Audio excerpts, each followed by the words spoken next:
All right, we've had so many scenes of helicopter rescues, and you might ask, so, where do they get all these helicopters? Not all government issued. The fact of the matter is, a lot of businesses have kicked in to make sure the helicopters are there when people need it at their own expense. Mike Mihalski is one of them. He formed a fleet of helicopters, to do the job.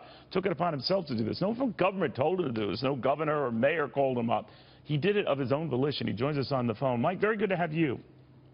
Hey, thanks for having me. How many helicopters did you launch in this effort?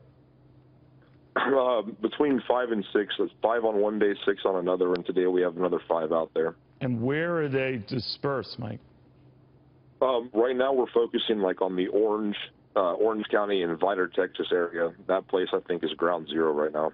And what made you do it? I mean, obviously, it was pretty risky when this all started.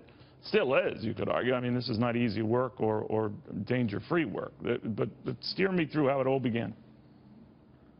I mean, we were seeing the reports of that storm coming in. We saw some of the devastation that happened down there. And I was thinking that I had access to some unique assets, and I figured we could bring them in.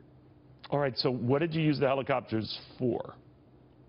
So whenever most of the rescue stuff was going on, and it still is up there in the Vidor and Orange area, we would use helicopters to fly ahead and actually direct some of the rescue boats to get into these harder to reach areas, to navigate some of the worse waters and different pathways and stuff to get them to the people that actually needed it, and to just save time. Instead of boats traveling up and down these city blocks looking for people, we could go locate the people and direct those boats right into them. Did you do any rescues yourself?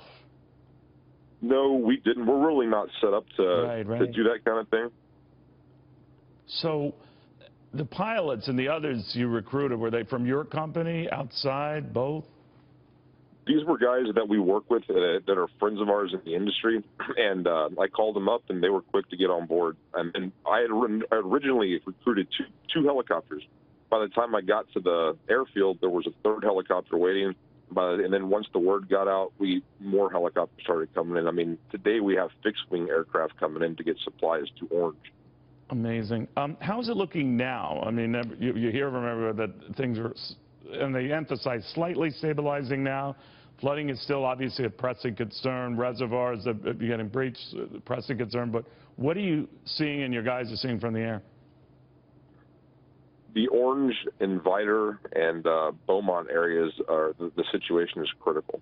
I mean, right now we're going to be getting fixed-wing aircraft to just take them water. So in those areas, it's still very much an emergency. Some of the other areas, I think most of the people have been evac, and right now that's more of a relief operation. Some of the other areas, I think, are still pretty bad. You're a good man, Mike Mihalski, and I'm sure those people thank you. It's remarkable to witness. We've seen it time and again, people who are taking it upon themselves to take over any way they can to help residents, to help people in a state, in a world of hurt. Thank you again, Mike. I appreciate it.